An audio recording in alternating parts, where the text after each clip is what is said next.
Let it burn!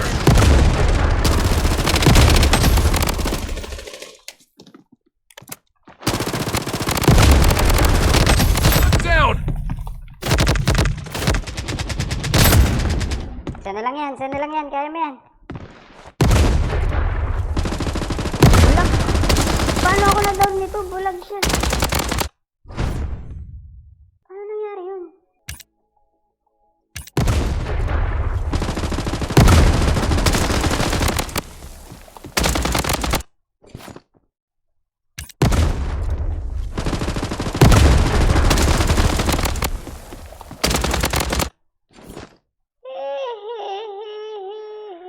Passive o ata.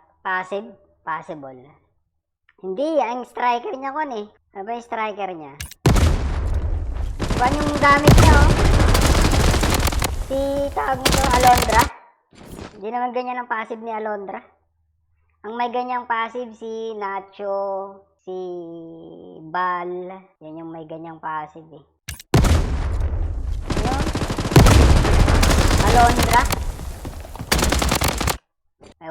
Ayaw ko sabihin. Pero parang, tignan mo kasi oh, no hesitation ha. Tignan mo, no hesitation. Hindi niya iniwasan yung wall. May wall na doon. Pagkadaan niya ng wall, yung pambulag, saka pa siya pumutok. Bulag ka na.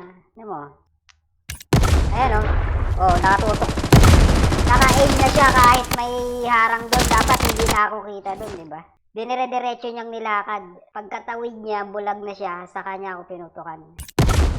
Oh, tinutukan. Tumawid. Tignan mo ha, tumungtong siya.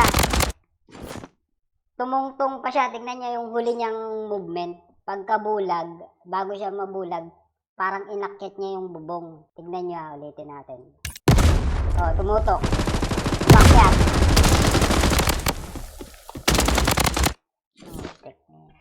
Sometimes. Ayan. Naban na nga. Cheap pa. Pag akong nasa lobby, huwag kang manglalamang.